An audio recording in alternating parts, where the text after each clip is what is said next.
a cada uno en este día, que el Señor les bendiga. Qué lindo encontrarnos, qué lindo vernos y ver a algunos que no habían estado en este tiempo con nosotros, desde que retomamos los cultos presenciales, pero que ya se van incorporando, así que es una alegría poder vernos y encontrarnos.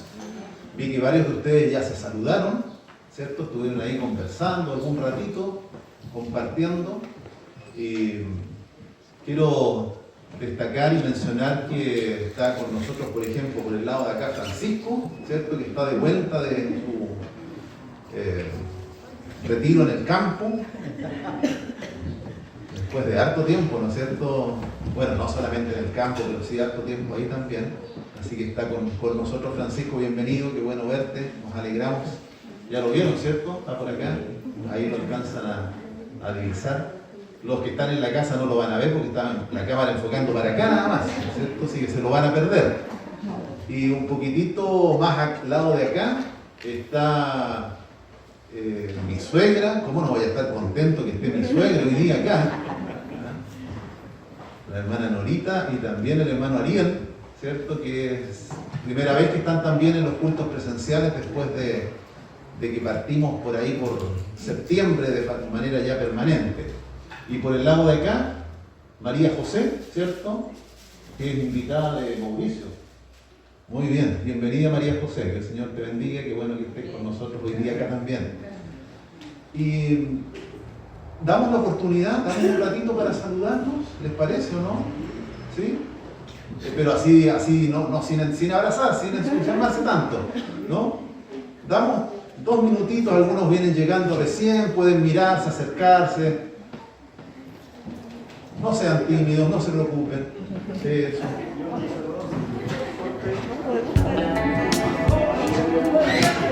Le va, joven, tanto tiempo lo habíamos extrañado. Oh, perdón.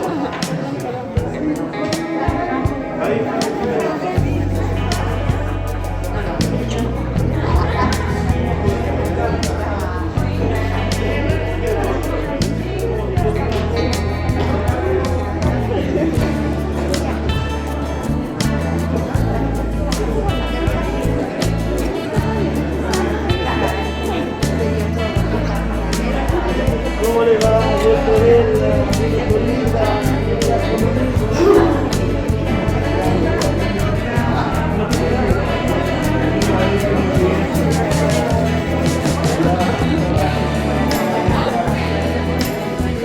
Muy bien.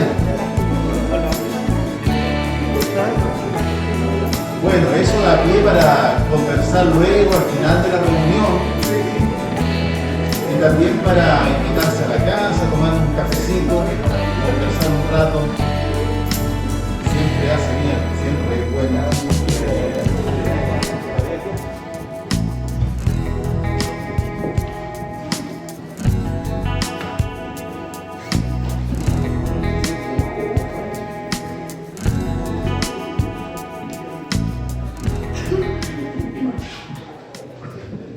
No siempre nos acordamos, por ejemplo, de todos los que han estado de cumpleaños. Esta semana estuvo de cumpleaños Néstor, que llegó a los 55, pero no se le nota, va bien, ¿no? Falta todavía. Estuvo de cumpleaños Néstor. ¿Quién más estuvo de cumpleaños esta semana? ¿Alguien más o no? Creo que esta semana parece que nadie más. No han llegado todavía los chicos. Sí, Alexis, Daniela, ¿ah? La Anita está mañana. Anita hasta mañana. Sí. Mañana. Muy bien. Así que ya saben, ahí para poder aprovechar de saludar también y compartir ese tiempo de alegría. Quiero invitarles a que puedan buscar en sus Biblias, en Lucas capítulo 12, versículo 35 en adelante. Lucas 12, 35.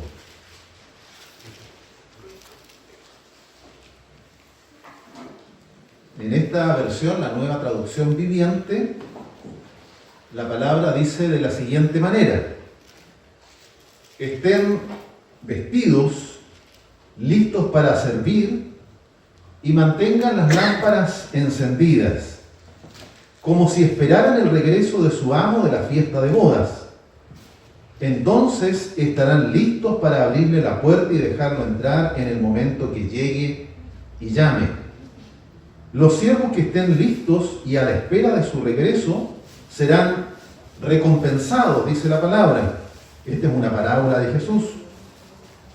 Les digo de verdad, él mismo les indicará dónde sentarse, se pondrá el delantal y les servirá mientras están a la mesa y comen.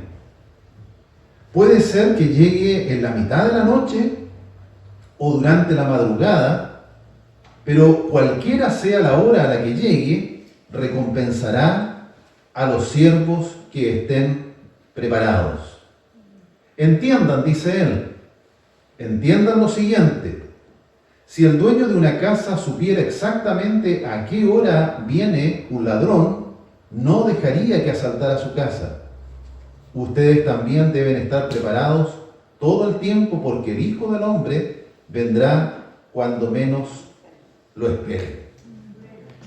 Bueno, esta palabra lo que busca no es infundir temor, sino esperanza.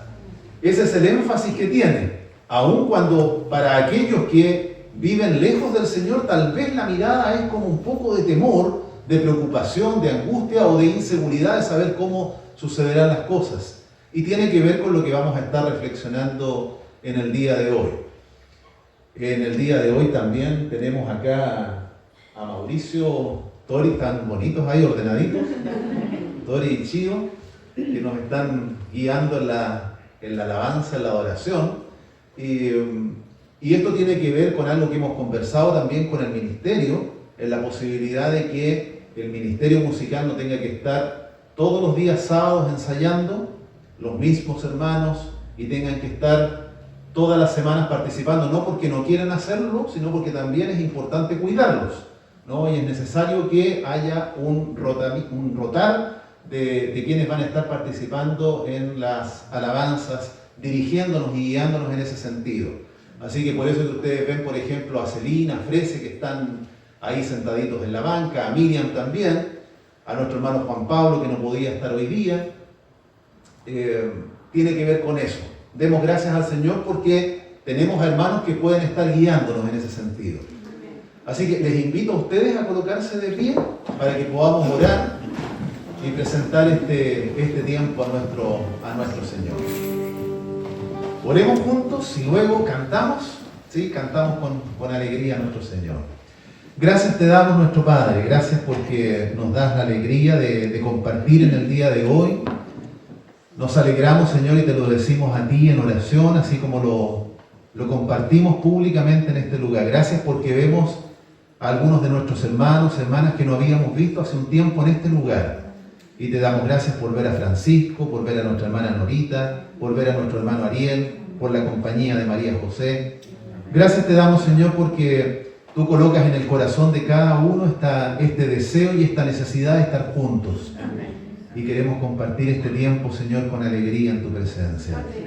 Gracias por lo que vas a hablar a nuestra vida. Gracias por lo que podemos decirte a ti en este momento, a través de la oración, a través de las alabanzas, de los himnos. Gracias porque también podemos abrir el corazón para expresar nuestras emociones, nuestros sentimientos y también nuestra creencia en ti. Gracias te damos, Padre, en el nombre de Jesús, nuestro Señor. Amén. Amén. Una muy buena forma de empezar un culto, reconociendo la omnipotencia de nuestro Señor. Así que por eso les invito a que podamos entonar juntos esta alabanza a nuestro Señor.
decimos juntos.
en lo que cantamos en esta hora.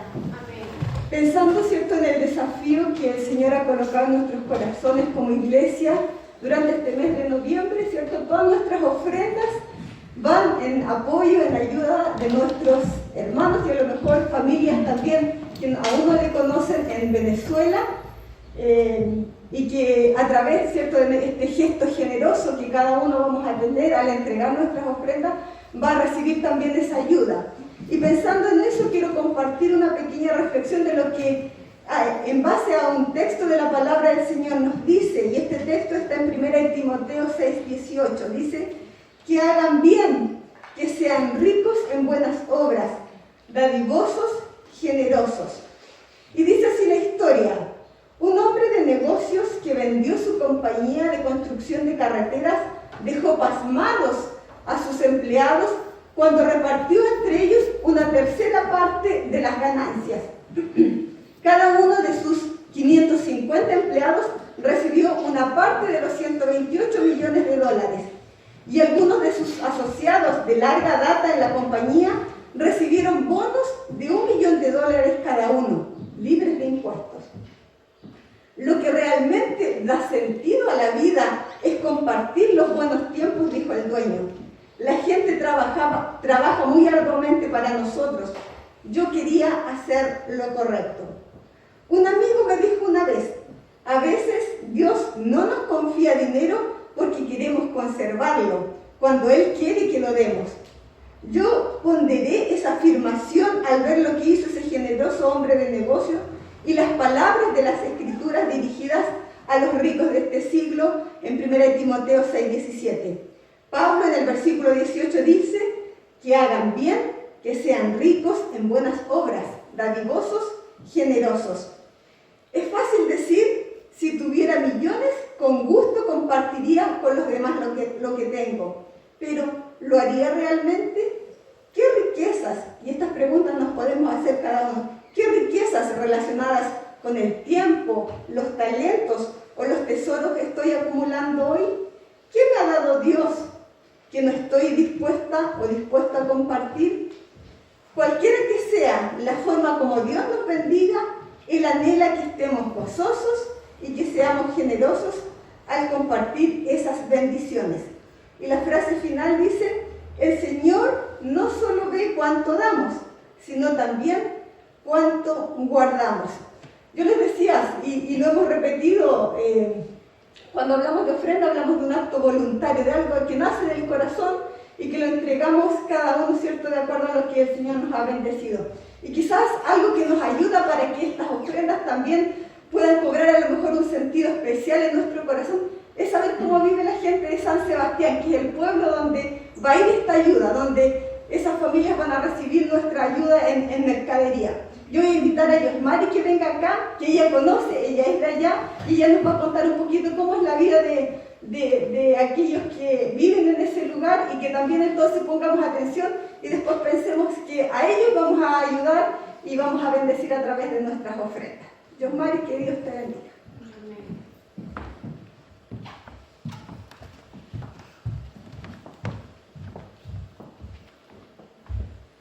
Hola hermanos, es mi primera vez acá, así que estoy un poquito nerviosa.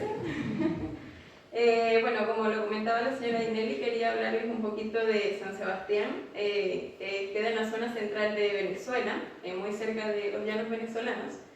Y por esa razón existe como mucha cultura llanera allá, en cuanto a lo que es la agricultura, la ganadería, lo que es tanto las comidas como hasta la música, que normalmente tiene mucha influencia de San Sebastián por eso. San Sebastián es un pueblo pequeño, relativamente tiene como 30.000 habitantes, donde pues las fuentes de empleo allá no abundan mucho, sin embargo, en la Venezuela de antes, como yo le digo, por supuesto hay maestros, personas que trabajan en pequeños negocios, también es una zona que hay como mucha piedra caliza, entonces hay una fábrica de cemento, hay fábricas que producen cal, entonces esas eran como que mayormente las fuentes de empleo, aparte de la agricultura y la ganadería. A raíz pues, de la situación económica en el país, todas esas personas que por ejemplo eran dependientes de un empleo, la inflación hizo que sus ingresos no alcanzaran lo suficiente para cubrir sus necesidades básicas. Por ejemplo, eso causó que muchos renunciaran a sus empleos y simplemente vivan del día a día. ¿A qué hablo del día a día? A lo que es la economía informal. Si yo sé hacer tortas, pues comienzo a hacer tortas y vendo, y eso me genera mucho más que trabajar para una empresa, al menos para poder cubrir las necesidades. De esa manera también muchos otros nos fuimos del país, por eso nosotros también estamos acá, y afuera vemos alrededor de 5 millones de venezolanos afuera, también por eso. Y a lo mejor muchos se vinieron también porque a raíz de la parte económica también la delincuencia se desató mucho allá. Eso fue como una consecuencia también de eso. Y pues también hacía que si tú, por ejemplo, trabajabas tu tierrita, tal vez tenías ganado, pues la delincuencia tocaba tu puerta y pues dejabas de hacer lo que estabas haciendo también porque no podías. Entonces, a raíz de la pandemia, agudizó la situación todavía un poco más. No fue ajena tampoco a nuestra familia. Por ejemplo, mi mamá es costurera y a raíz de la pandemia ya no le llegaba para hacer trabajos de costura porque, por ejemplo, una persona que a lo mejor dependía de un empleo o qué sé yo, que ya no lo tenía, no iba a dejar de, por ejemplo, cubrir sus necesidades de alimento por ir a arreglar una ropa, por ejemplo, o mandar a hacer alguna pieza. Y así pasó con muchas otras personas allá. Pasa la pandemia y vino una crisis de combustible, estando en la pandemia más la crisis de combustible, lo cual hizo que también eso agudizara aún más la situación. Por ejemplo, trasladarse de un sitio a otro. Por ejemplo, mi abuela, mi hermana tuvo un niñito, un sobrino, y mi abuela lo conoció cuando tenía 11 meses y viven a 1 hora de distancia. ¿Por qué? Porque trasladarse por la escasez de combustible era sumamente complicado. Ahora hay más combustible, sí hay. La situación ahora, no digo que ha mejorado, pero de alguna manera ha habido un cambio en Venezuela inexplicable que ha mejorado un poco. ¿En qué sentido? Antes, cuando nosotros emigramos, era muy difícil conseguir hasta los alimentos. Conseguir arroz, aceite, azúcar, era complicado. Ahora hay de todo, pero a precios que no todos pueden pagar. Esa es la cuestión. Lo mismo pasa con el combustible. Ahora hay combustible, pero un litro de combustible cuesta $0.5, que usted dice acá, wow, 400 pesos, la mitad de lo que cuesta acá. Pero si el sueldo mínimo en Venezuela es $10, si echas 20 litros de gasolina, se te fue el sueldo. Ese es el tema. Y las cosas cuestan exactamente lo mismo que acá. Entonces ustedes dirán, ¿y cómo vive la gente allá en Venezuela? Bueno, del día a día, que era lo que yo les decía, y de, por ejemplo, si afuera hay 5 millones de personas, hay 5 millones de personas que envían dinero a Venezuela. Y de esa manera la economía se ha podido como reactivar dentro de lo que cabe. Allá en Venezuela la moneda es el bolívar, pero si tú vas a comprar algo hoy, esto cuesta $0.5, esto cuesta $2, esto cuesta $3. Nada, ningún precio ya está referenciado en bolívar. ¿Por qué? Porque el bolívar se devalúa muy rápido y las personas, para no perder como que su poder adquisitivo, los que venden cosas, todo lo referencian a dólares. Tú puedes pagar en bolívares, sí, pero por ejemplo, si lo vemos aquí a nivel de Chile, hoy $1 cuesta 700 pesos chilenos. Ya, esto cuesta $1 y pagaste 700 pesos por un producto. Pero mañana no cuesta 700 $1, sino que cuesta 800. Y mañana vas a comprar el mismo producto que cuesta $1, pero pagas 800 pesos en vez de 700 que pagaste. Así más o menos es como se maneja la economía allá.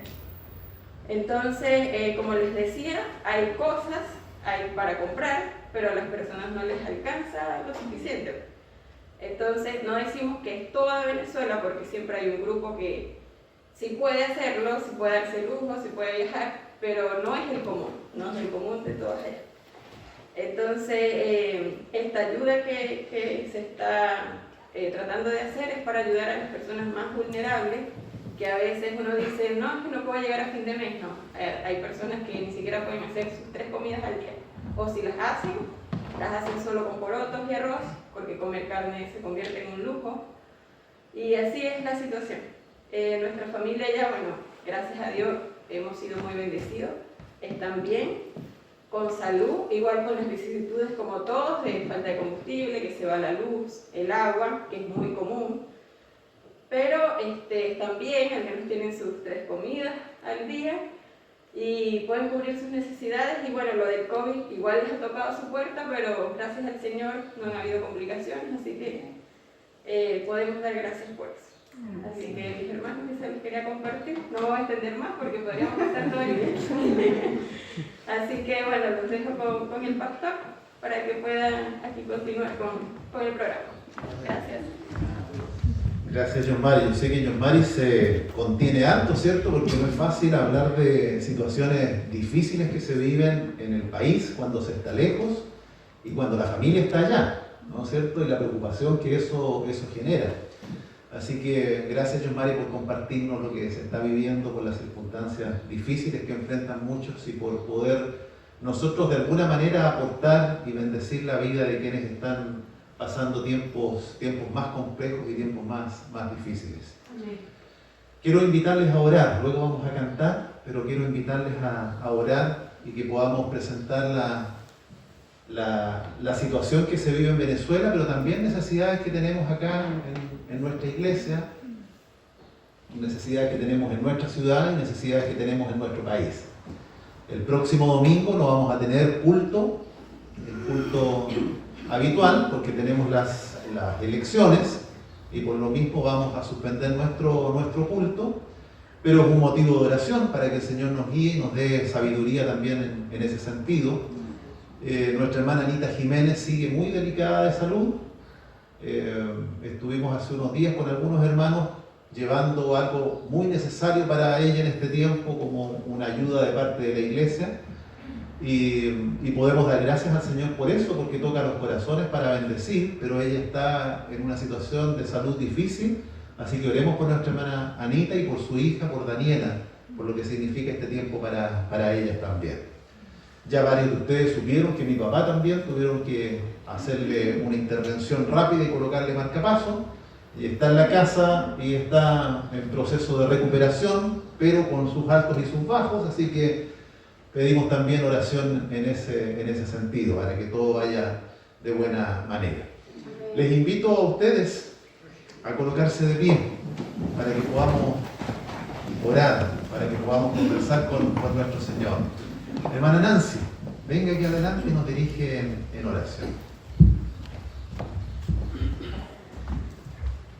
Buenos días, hermanos, los saludo en nombre del Señor. También para mí, primera vez aquí en adelante, así que estoy nerviosa, pero todo sea para la gloria y la honra de nuestro Señor. Amén. Inclinamos nuestros rostros para orar.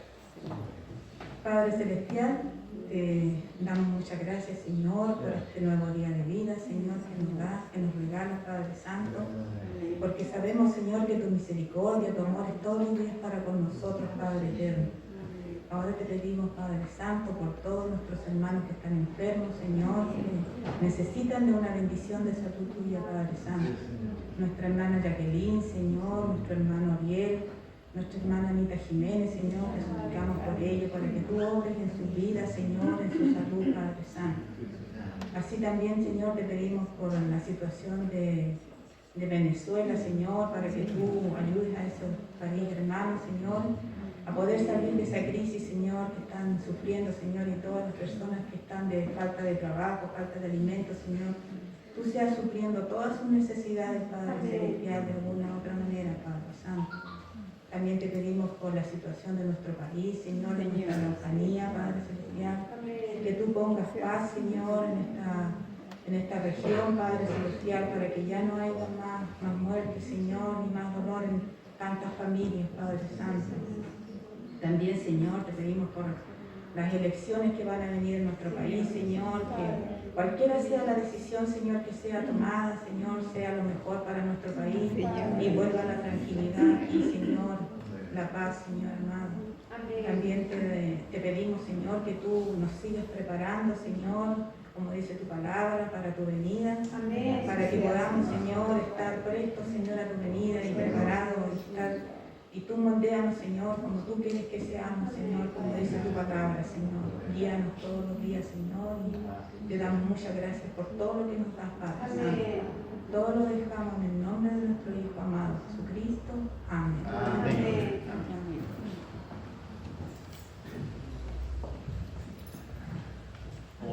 así de pie, cantamos juntos.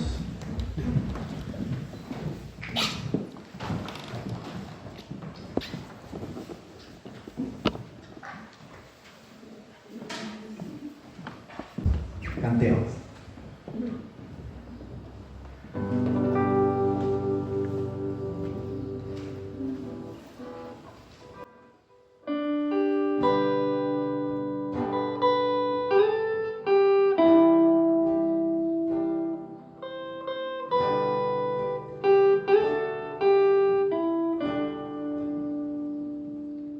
En el monte Calvario se dio una cruz, en emblema de afrenta y dolor. Y yo no quiero esa cruz, lo murió mi Jesús por salvar.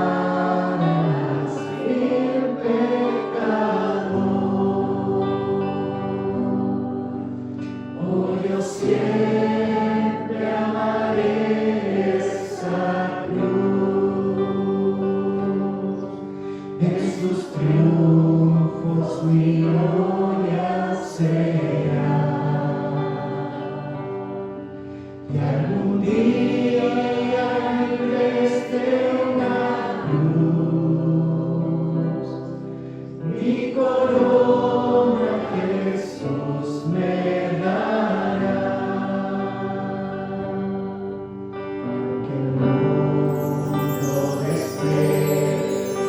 La cruz de Jesús para mí es una atracción,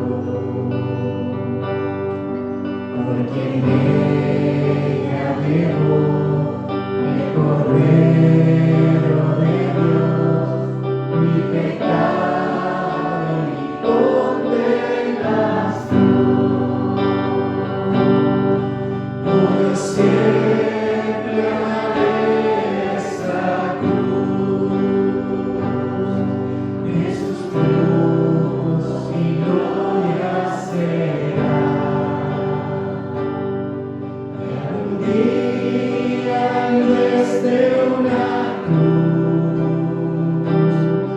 mi corona Jesús me dará. La cruz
reposa mi alma,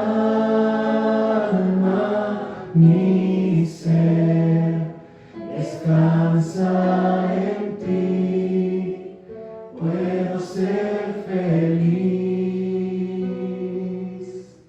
En ti confía mi corazón, en ti reposa mi alma, mi ser descansa en ti, puedo ser feliz,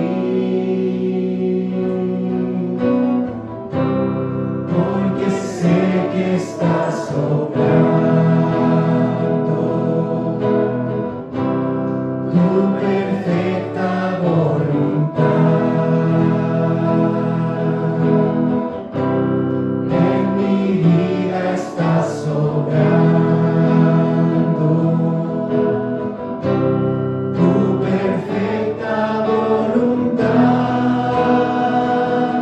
En ti confía mi corazón, en ti reposa mi alma, mi ser descansa en ti, puedo ser feliz en ti.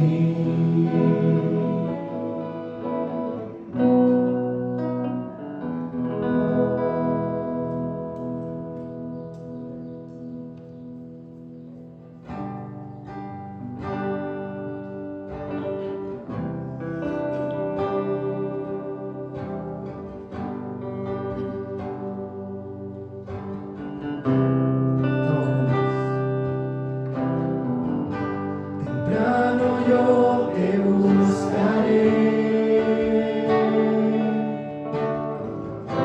de madrugada yo me acercaré a ti. Mi alma te anhela y tiene sed para ver tu gloria y tu poder. Temprano yo te buscaré,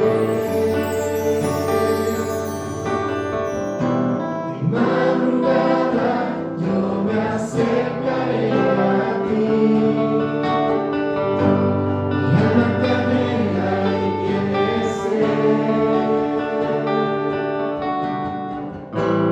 para ver tu gloria y tu poder.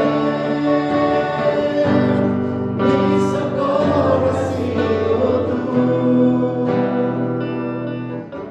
y en la sombra de tus alas yo me gozaré. Mi alma está pegada a ti, porque tu diestra me ha sostenido. Oh, tu diestra me ha sostenido.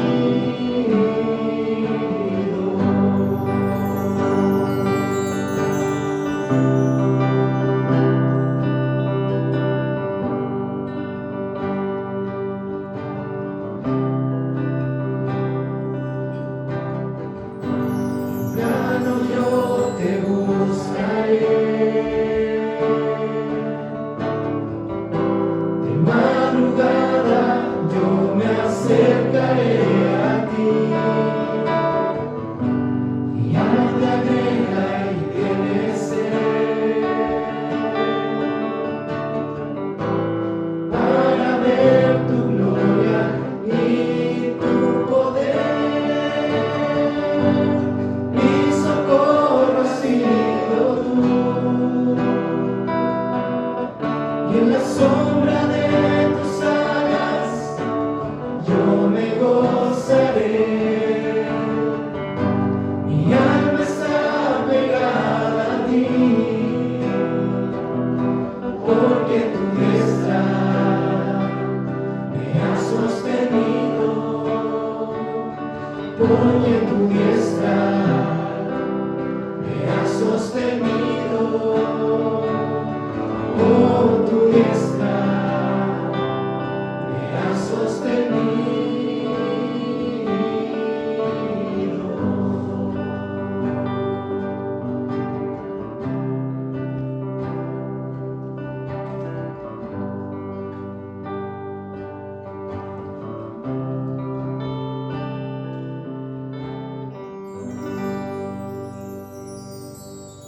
Amén. El Señor nos ha sostenido, es lo que podemos decir cada uno de nosotros. Por favor, tomen asiento.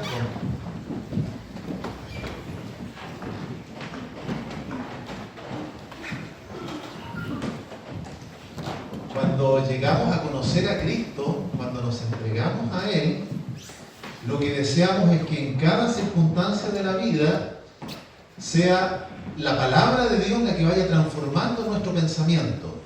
Es decir, nosotros tenemos una formación por nuestra familia, por nuestro entorno, por quienes están cerca, y eso tiene una influencia en la forma como nosotros miramos el mundo, entendemos las circunstancias y las decisiones que vamos tomando.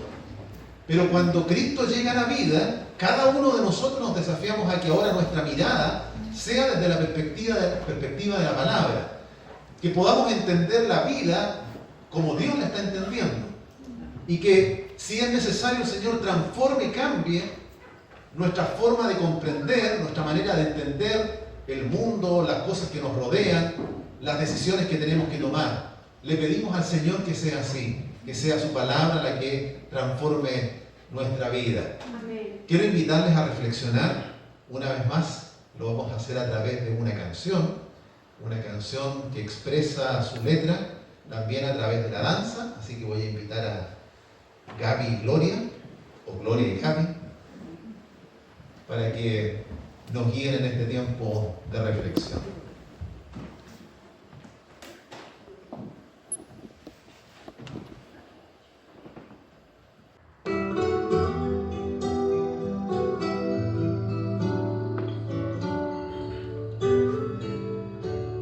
Porque tú eres bueno, porque para siempre tu misericordia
Saludábamos al inicio a quienes estaban por primera vez después de que iniciamos nuestros cultos presenciales, y por acá veo a Sol también, que se incorporó ahí en este ratito, así que bienvenida también con nosotros.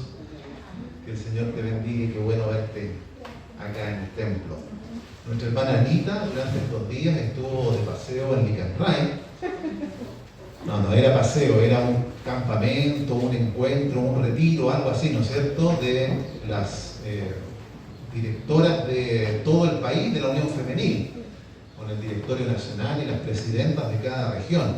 Así que estuvo participando ahí en esa actividad. Nos contaba que todo estuvo bien, ¿sí? Sin dificultades, sin problemas, y nos alegramos de ello también. Bueno, ustedes están con su Biblia ahí a mano para que podamos reflexionar, y buscamos en la primera carta de Pablo a los tesalonicenses. Eso quiere decir que son los habitantes de Tesalónica, el nombre de la ciudad. Y en el día de hoy pensamos en esta idea de lo que significa esperar, pero esperar en acción. No es una espera pasiva, sino que esperamos accionando. Esta acción que no tiene que ver con simplemente actividades, sino con una actitud correcta que anhela la venida del Señor, haciendo lo que Él espera de nosotros.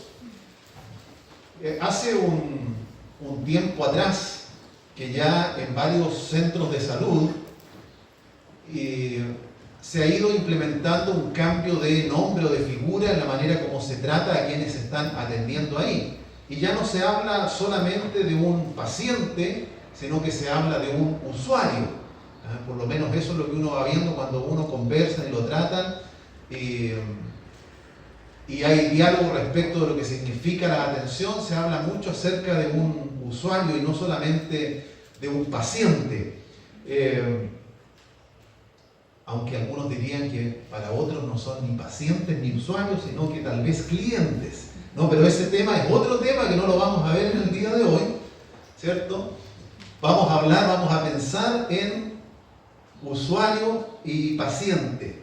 El paciente tiene, según lo que se dice, ¿no?, y es la razón por la cual se va modificando este nombre, tiene una actitud pasiva, espera algo y es como simplemente objeto de la acción del profesional en la dificultad que le está quejando. Espera que el profesional le diga, bueno, es esto, y actúe y solucione su conflicto. En cambio, el usuario tiene la perspectiva de que la persona también es un agente participante en su propia recuperación. Y eso quiere decir que atiende a las instrucciones que les da el profesional, pero está dispuesto a ser partícipe también de su propio proceso. Utilizando esa idea, yo quisiera invitarles a pensar, a reflexionar en cómo nosotros esperamos al Señor, no simplemente de brazos cruzados, no esperamos al Señor rogando que venga en algún momento y nosotros aquí, sin saber qué hacer con nuestra vida, sino que esperamos al Señor, pero lo hacemos en acción. Lo hacemos actuando de acuerdo a lo que el Señor espera de nosotros. Así como somos obedientes, vamos a suponer que somos obedientes, así como somos obedientes con las instrucciones que el profesional nos da, ¿cierto? De tomarse los medicamentos, de no comer esto, de que no le ponga mucha sal, de esto, otro, ¿cierto? Así como somos obedientes en cada una de las cosas que se nos indican, nosotros lo que anhelamos es ser fieles a lo que el Señor coloca en nuestra vida, a las demandas que Él nos plantea, y vivir de acuerdo a eso, atendiendo a la voz del Señor y no simplemente escucharla y dejarla pasar. Queremos vivir con una actitud adecuada y una forma de vida concordante con nuestra creencia, con aquello que nosotros decimos creer con todo el corazón, que se lo cantamos a Él, que lo conversamos con otros. Queremos que eso sea parte de nuestra forma de vida en el día a día. Entonces, llegamos a Primera de Tesalonicenses, ya al capítulo 5, este último capítulo, y vamos a dar lectura desde el versículo 1 en adelante. Y dice la palabra del Señor: pero acerca de los tiempos y de las ocasiones, hermanos, le está hablando a la iglesia, le está hablando a los creyentes, acerca de los tiempos y de las ocasiones, hermanos, no tienen necesidad de que les escriba, porque ustedes mismos saben perfectamente bien que el día del Señor vendrá como ladrón de noche. Cuando digan paz y seguridad, entonces vendrá la destrucción de repente sobre ellos, como vienen los dolores sobre la mujer que da a luz, y de ninguna manera escaparán. Como dijimos en la lectura del inicio de nuestro culto en el día de hoy, segmentos como estos no buscan atemorizar, sino que infundir esperanza en el corazón de aquellos que ya habían creído. Entonces agrega el versículo 4, pero ustedes, hermanos, no están en tinieblas como para que aquel día los sorprenda como un ladrón. Todos ustedes son hijos de luz e hijos del día. No somos hijos de la noche ni de las tinieblas, por tanto, no durmamos como los demás, sino vigilemos y seamos sobrios. Porque los que duermen, de noche duermen, y los que se emborrachan, de noche se emborrachan. Pero nosotros, otra vez la misma idea, pero ustedes, pero nosotros, que somos del día, seamos sobrios, vestidos de la coraza de la fe y del amor, y con el casco de la esperanza de la salvación. Porque no nos ha puesto Dios para ira, sino para alcanzar salvación por medio de nuestro Señor Jesucristo, quien murió por nosotros para que, ya sea que velemos o que durmamos, ya sea que estemos vivos o estemos muertos, vivamos juntamente con Él. Por lo cual, dice el versículo 11, anímense los unos a los otros y edifíquense los unos a los otros, así como ya lo hacen. El segmento anterior de la carta, la parte final del capítulo 4, enfatizaba, recuerdan ustedes, en el destino de quienes, habiendo creído en Cristo, ya habían muerto físicamente. Entonces, los creyentes se preguntaban, ¿qué pasa? ¿A dónde van nuestros hermanos que han muerto? ¿Qué ha sucedido con ellos? ¿Dónde están? Y, de acuerdo a lo que el apóstol Pablo ya les había enseñado, que Cristo volvería, ¿qué va a pasar cuando Cristo vuelva? ¿Qué iba a suceder con esos hermanos que ya habían muerto si se suponía que el Señor se iba a llevar a los que estaban vivos? Entonces Pablo les aclara muy bien que los muertos en Cristo iban a resucitar primero y luego quienes estuvieran vivos iban a ser llevados juntamente con ellos también a la presencia del Señor. Nosotros dijimos que la realidad y la seguridad de la muerte que le va a llegar a toda persona, a cada uno de nosotros, si Cristo no vuelve antes, era una invitación a vivir una vida que agradara a Dios. Claro, si nosotros sabemos que vamos a morir y cuando nuestros días en la tierra se terminen, también nuestra tarea en la tierra terminará, nosotros decíamos la semana pasada, ¿cómo no desear entonces vivir lo que nos queda de vida, sea mucho, sea poquitito? Cada uno saca sus cuentas, ¿cierto? Según nuestro pensamiento, ¿no? A mí me queda más o menos y nos planificamos y dónde vamos a estar y qué vamos a hacer y con quién se van a casar. ¿Sabían que Tori se va a casar? ¿Sí? Se los había mencionado, ¿no? Parece que sí. Es lo normal, ¿cierto? Es parte de la vida. Se toman esas decisiones y se proyecta respecto del futuro, de qué hacer en el futuro. Entonces nosotros decimos, bueno, ¿cómo no querer vivir el resto de mis días si sé que voy a morir físicamente? ¿Cómo no querer vivir el resto de mis días para hacer lo que Dios ha pensado para mi vida? Ahora en el capítulo 5, Pablo, Silas, Timoteo reafirman esta misma idea, pero quizás con un énfasis más marcado en quienes, disfrutando del regalo de la vida, estando vivos, somos llamados a esperar la venida del Señor viviendo en fidelidad. Por eso hablamos de una espera en acción. Esta es la idea principal que está metida acá en este capítulo, en este segmento, el capítulo 5, versículos 1 hasta el 11. El pasaje, como en muchos otros segmentos de la Biblia, no entrega todos los detalles específicos de cómo van a suceder todas las cosas, pero lo que hace es centrarse en lo que implica para un creyente saber que el Señor volverá. Si nosotros entendemos y creemos que Cristo vuelve, hay implicancias para nuestra vida en el día de hoy. Este era un tema tratado siempre por el apóstol Pablo. En cada visita que él realizaba, en cada congregación que establecía, él hablaba respecto de lo que significaba la venida de Cristo como una promesa que alentaba el corazón en medio de los tiempos difíciles que vivían los creyentes. Entonces en Tesalónica tiene que haber sido exactamente de la misma manera. Por eso les dice, de esto no tengo necesidad de decírselo porque ustedes ya lo saben bien, ya lo conocen. Y es muy probable, eso, vi la puerta de allá que se abrió, les va a entrar mucho vientecito en la espalda, así que ahí va Héctor a verla. Es muy probable que Timoteo, recuerdan ustedes que fue enviado después para completar lo que les faltaba en la fe en los creyentes, utilizando el concepto de la Biblia, también haya hablado con la iglesia respecto de esto. Sabían exactamente lo que iba a suceder, no con todos los detalles, pero lo conocían. Entonces, en el pasaje nos encontramos con ideas muy marcadas que podemos revisar en el día de hoy. La primera idea es que ninguna persona sabe cuándo vendrá el Señor. Esa es una verdad que tenemos que comprenderla, creerla, entenderla y aceptarla en el día de hoy y en los días que vendrán. Ninguna persona sabe cuándo vendrá el Señor, porque ustedes mismos, dice el versículo 2, saben perfectamente bien que el día del Señor vendrá como ladrón de noche, no de noche como un ladrón, ¿no? Que es distinto y que a veces se confunde. El día del Señor vendrá como ladrón de noche. Eso quiere decir, como lo explicábamos en otro pasaje, que el ladrón no avisa cuándo va a ir a la casa. Se prepara, se organiza, pero no da ningún aviso. Entonces lo que está diciendo simplemente es que el día del Señor sucederá sin aviso, sin saber exactamente cuándo sucederá.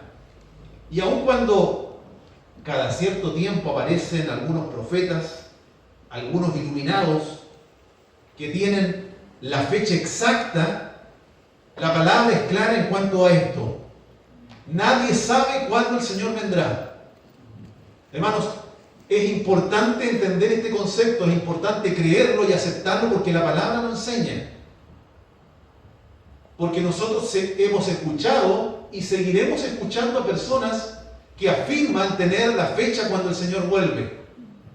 Y muchos hacen un estudio de la Biblia y sacan cuentas de los años y los años y los años y de pronto dicen, bueno, sacando todas estas cuentas, esta es la fecha exacta. Y la palabra nos recalca que nadie sabe, solamente el Padre, cuándo será la venida y el regreso del Hijo. Pero como esta es una interrogante tan interesante, tan llamativa, cuando vuelven a aparecer otros iluminados, siempre hay personas dispuestas a seguirlos. Siempre hay personas dispuestas a creer. Por ejemplo, los grupos que nosotros consideramos grupos sectarios, como los adventistas del séptimo día o los testigos de Jehová, nacen con esta idea. Nacen justamente por esto, porque apareció alguien que dijo, en este día, en este momento vendrá el Señor, así que hay que estar preparados. No, la palabra nos dice que sí, tenemos que estar preparados, pero no nos señala una fecha exacta en cuándo esto sucederá. Así como el ladrón no avisa cuando irá a robar la casa, el Señor no nos ha dado el momento en que volverá. Alguien dijo por ahí, medio en broma, medio en serio, que si el Señor nos dijera el día y la hora exacta cuando vuelve, algunos igual llegarían atrasados, ¿no? Pensando en que es parte de nuestra cultura, ¿no? El atrasarnos a todos los compromisos. No sabemos, esta es la primera idea que es marcada en este segmento. La segunda es que para quienes no han entregado su vida a Cristo, es decir, aquellos que según la Escritura están dormidos, viven en oscuridad, para quienes no han entregado su vida a Cristo, la llegada de ese día va a ser algo sorpresivo. Dice el versículo 3, cuando digan paz y seguridad, entonces vendrá la destrucción de repente sobre ellos, como vienen los dolores sobre la mujer que da a luz, y de ninguna manera escaparán.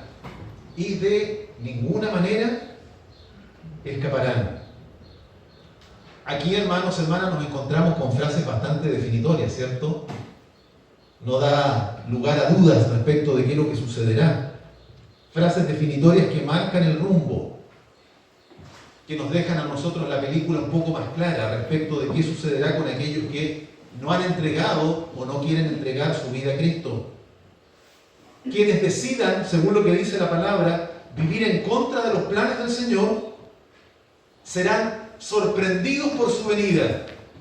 ¿Por qué sorprendidos? Porque estarán viviendo para sus propios deseos, tal vez deseos correctos y positivos desde su mirada, tal vez no buscando hacer mal a quienes están a su alrededor, pero finalmente viviendo para deseos propios. Por eso serán sorprendidos.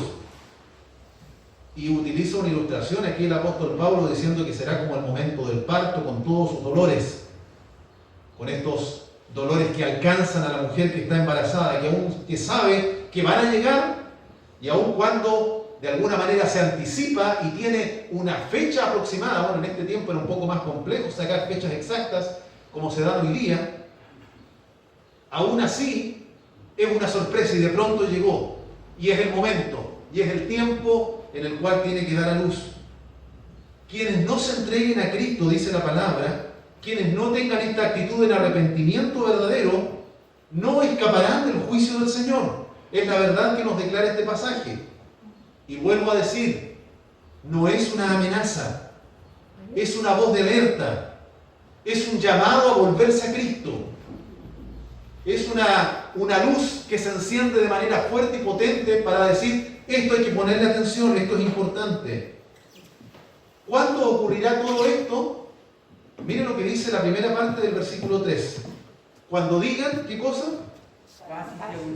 Paz y seguridad. ¿Ha escuchado usted esos conceptos?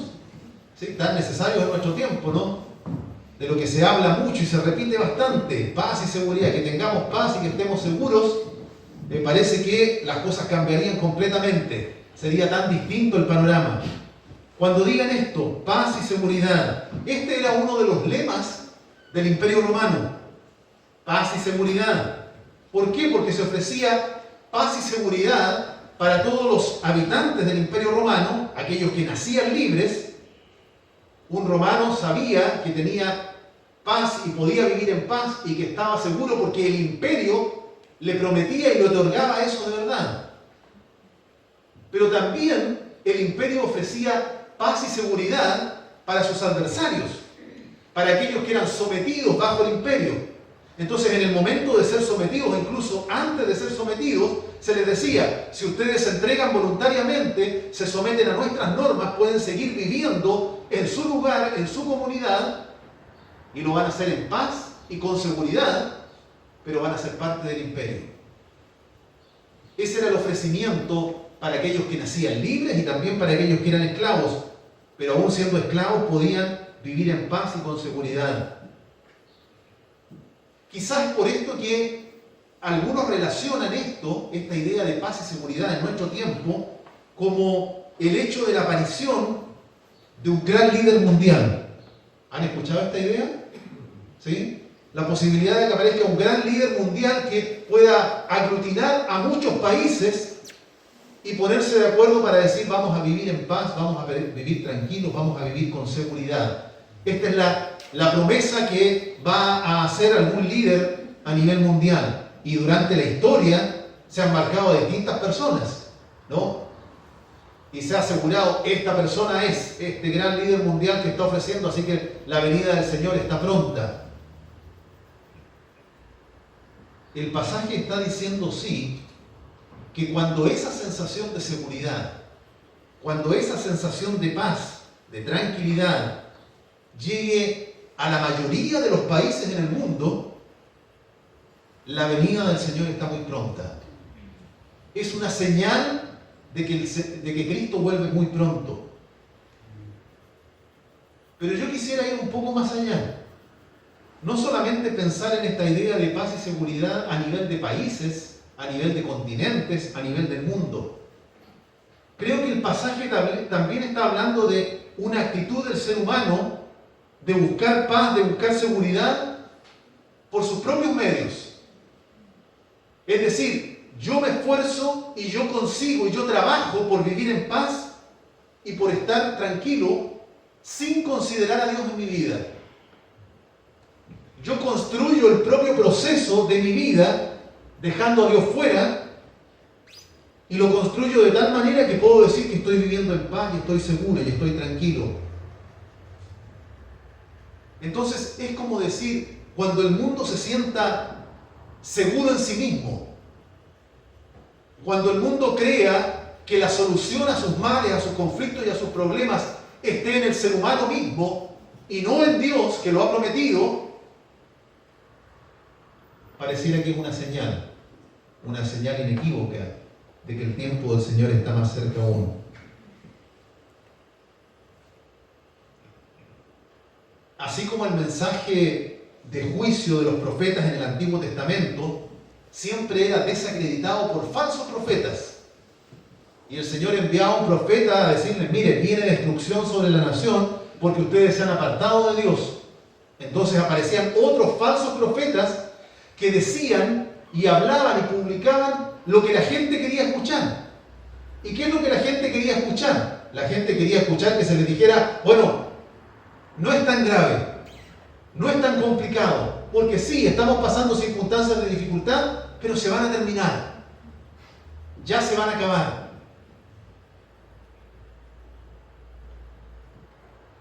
Esos falsos profetas que aparecían en ese tiempo, que anunciaban paz ahí a la vuelta de la esquina, creo que en el día de hoy vuelven a aparecer de forma distinta, con personas que no nos invitan a depositar nuestra fe, nuestra confianza en Dios, sino que a creer que las soluciones a los problemas que vivimos están en otros, ya no en el Imperio Romano, sino tal vez en el líder de turno o en el conglomerado que pueda dirigir el país. Creo que todos nosotros comprendemos claramente que las circunstancias que vive nuestro mundo, que vive nuestro país, que vive incluso nuestra región, no tienen que ver con quién está como presidente, quién está como alcalde, quién está como gobernador, como delegado presidencial. Tiene que ver con la actitud del corazón del ser humano que se rebela en contra de Dios, que no busca a Dios, que quiere hacer las cosas a su manera. Hermanos, yo quisiera invitarles a que seamos cuidadosos con esto. ¿Cuidadosos de qué manera? Cuidadosos en lo que hablamos, cuidadosos en lo que escribimos, cuidadosos en lo que publicamos. Nuestra esperanza está en Cristo, en lo que Cristo puede hacer en la vida, en nuestra vida, para transformar nuestros males, nuestros pecados, nuestras circunstancias alejadas de Él, pero también en lo que Cristo puede hacer para transformar nuestro entorno. Y nosotros somos llamados a publicar que esa paz, que esa tranquilidad se vive solamente en el Señor. Podríamos ser engañados, podríamos dejarnos engañar. Nosotros de verdad deseamos y oramos, así como nuestra hermana Nancy lo hacía hace un momento, por tiempos de paz en nuestra tierra. Pero tenemos que anunciar que la paz verdadera llega al corazón del ser humano cuando se encuentra con Cristo. Y que la paz total y definitiva ocurrirá cuando Cristo vuelva. Mientras eso no suceda, seguiremos viviendo tiempos que son complejos, que son difíciles porque vivimos en un mundo caído. Una tercera idea que aparece en este segmento es que, así como había algo claro para los no creyentes, que es lo que sucedería, para nosotros, para los creyentes, el día del Señor no puede ser una sorpresa. ¿Sorpresa en qué sentido? Sí, no sabemos cuándo será, y en este caso podríamos decir, bueno, será sorpresivo. Pero no es una sorpresa porque el Señor nos ha anunciado que volverá. Ha prometido que volverá por los suyos. Y nosotros anhelamos ese tiempo. Ya hemos entendido, y Pablo lo refuerza, que cuando llegue ese día, tanto los creyentes que han muerto como los que estemos vivos, nos reuniremos con Él eternamente. Dice el versículo 4, pero ustedes, hermanos, no están en tinieblas, no están en oscuridad para que no vean la realidad de lo que Dios enseña. No están en tinieblas como para que aquel día los sorprenda como un ladrón. El panorama que se presenta en este versículo es totalmente opuesto al de aquellos que viven sin Dios. Su venida entonces no será una sorpresa, porque el Espíritu Santo de Dios constantemente confirma en nuestros corazones que Cristo volverá. Y cuando en nosotros empieza a aparecer desesperanza, desánimo, conflicto, dolor, el Espíritu Santo vuelve a hablar al corazón de que nuestros dolores presentes se terminarán cuando Cristo vuelva, cuando Cristo regrese con nosotros.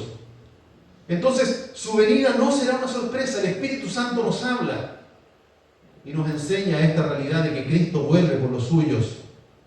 Entonces, el creyente, como dice la palabra, el que no vive en tinieblas, sabe que el Señor vendrá, espera ese día, anhela ese día. Como dice el apóstol Pedro, ustedes son linaje escogido, real sacerdocio, nación santa, pueblo adquirido, para que anuncien las virtudes de aquel que los ha llamado de las tinieblas a la luz admirable. Ustedes en el tiempo pasado, dice él, no eran pueblo, pero ahora son pueblo. No habían alcanzado misericordia, pero ahora han alcanzado misericordia.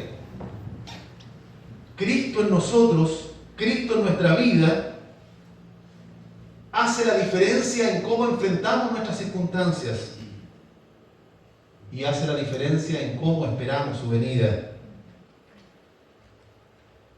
Una última idea que nos plantea este pasaje, o por lo menos una última idea que quiero destacar, es cómo nosotros vivimos el día de hoy, cómo debemos vivir el tiempo presente. Es lo que nos dice en parte el versículo 6. Por tanto, dice, no durmamos como los demás. Aquí no está hablando del dormir como muerte, sino del dormir como estar despreocupados, desatendiendo la voz de Dios. No durmamos como los demás, sino vigilemos y seamos sobrios. Eso quiere decir que nosotros no sabemos cuándo vendrá el Señor, pero sí sabemos cómo tenemos que esperar su venida. No sabemos el cuándo, pero sabemos el cómo. Lo que nosotros tenemos que hacer. No sabemos cuándo Cristo volverá por los suyos, pero sí sabemos cómo nosotros tenemos que vivir el día de hoy. ¿Qué es lo que nos dice la palabra al respecto? Dice que tenemos que vivir atentos, vigilantes. Eso quiere decir que vivimos con una vida disciplinada. Dice que tenemos que vivir no durmiendo, no despreocupados, no distraídos, no insensibles al pecado, no insensibles al mal que nos está rodeando.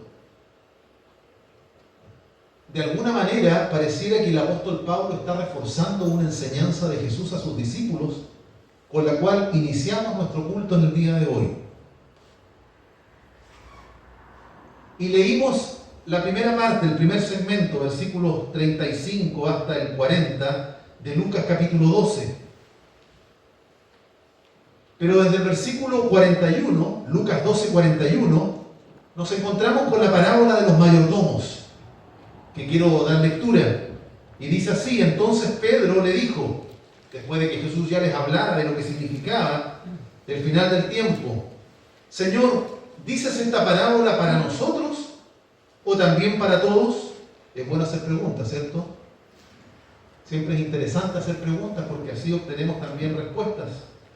Es lo que hace Pedro, pregunta al Señor: ¿dices esta parábola para nosotros o también para todos? Y dijo el Señor: ¿quién es pues el mayordomo fiel y prudente a quien el Señor pondrá sobre los de su casa para que les dé sus raciones a su debido tiempo? Como regularmente Jesús lo hacía, no les responde exactamente lo que ellos querían saber, sino que se da una vuelta más larga para que vayan entendiendo y comprendiendo y tengan un corazón abierto a lo que el Señor les quiere decir. Bienaventurado, dice el versículo 43, bienaventurado será aquel siervo a quien, cuando su Señor venga, lo encuentre haciéndolo así. En verdad les digo que lo pondrá sobre todos sus bienes.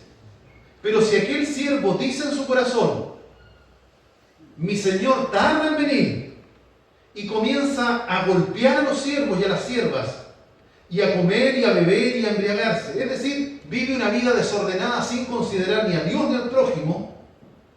Vendrá el Señor de aquel siervo en el día que no espera y a la hora que no sabe, y le castigará duramente y pondrá su parte con los incrédulos.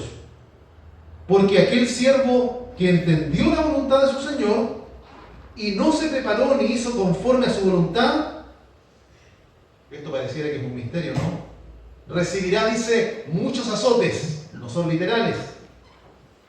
Pero el que no entendió, aunque hizo cosas dignas de azotes, recibirá pocos azotes.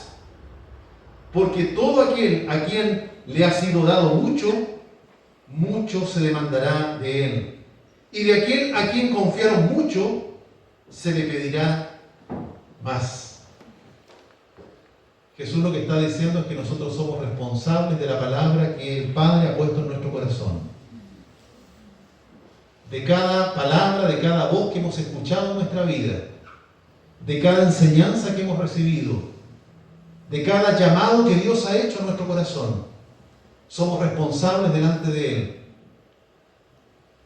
Y somos llamados a darle cuenta. Nuestra espera, decíamos al inicio, es una espera en acción, en servicio. Y el concepto del servicio se conecta de manera tan clara con la espera de Cristo en su segunda venida. No podemos esperar la segunda venida del Señor, no podemos anhelar que Cristo vuelva si no estamos viviendo para hacer lo que Cristo espera de nosotros. Quisiera terminar con esta idea que yo creo que ustedes se fijaron, porque la hemos intentado recalcar en diferentes momentos a través de esta carta. Y ustedes ya se fijaron lo que dice el versículo 8, ¿cierto? ¿Sí? ¿Lo tienen ahí a mano? Primera de Tesalonicenses 5:8. Como si hubiera una clave escondida que aparece una y otra vez ante nuestros ojos. Dice el versículo 8: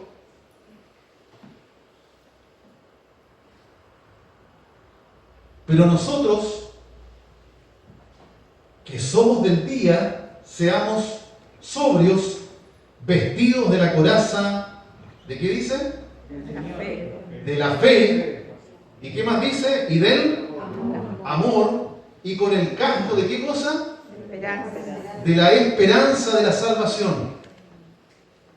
Una vez más aparecen estas tres virtudes: la fe, el amor y la esperanza. Una fe que se traduce en una creencia que vive en fidelidad. Eso quiere decir fe en nuestra vida. Una creencia firme que se traduce en una vida fiel. La virtud del amor que impulsa, que obliga a servir al prójimo. Y la esperanza que crece en el corazón al sabernos privilegiados de una salvación que no merecemos. Nosotros esperamos a nuestro Señor. Esperamos al Señor, ¿de qué manera? Sirviendo en lo que Dios nos llame. Sirviendo donde Dios nos llame. Y lo hacemos con fe, lo hacemos con amor y lo hacemos con esperanza. Amén. La gracia del Señor ha llegado a nuestra vida, nos ha alcanzado este regalo que no merecemos. Una gracia que no alcanzamos a entender, una gracia que no alcanzamos a comprender, pero es una gracia que nos recuerda que no solamente hemos sido salvados por este tiempo, sino que hemos sido salvados por la eternidad. Y anhelamos y esperamos que el Señor venga. Queremos que el Señor regrese. Queremos vivir de verdad en paz y en seguridad en su presencia. Queremos disfrutar de todo lo que el Señor tiene preparado para nosotros. Terminaremos cantando en el día de hoy. Voy a invitar a Chilo, a Tori, a Mauri, que vengan aquí adelante, nos guíen en la última canción. Y a ustedes a colocarse de pie, así cantamos con más fuerza al Señor. Si puede hacerlo, colóquese de pie. Si tiene alguna dificultad, manténgase en su asiento y de esa manera también cante y alabe al Señor.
decimos amén. Amén. Gracias, Señor, por tu presencia en nuestras vidas, por tu presencia con nosotros en este lugar. Amén. Bendiciones. Una semana guiada por el Señor en todo sentido para ustedes. Amén. Por encima del sol hay una vista real. De allí la vida se puede ver como es en verdad. Una visión celestial de todo lo terrenal. Toda la historia se ve a la luz de la eternidad. Quiero fijar mis ojos mucho más allá de lo que puedo ver. Miles de páginas me sirven de ventana para andar por fe. Mi Dios está en su trono y lo gobierna todo. Puedo yo confiar, pues soberano es Él. Pueden subir las aguas, firme está mi alma cuando puedo ver. Por encima del sol se puede ver redención.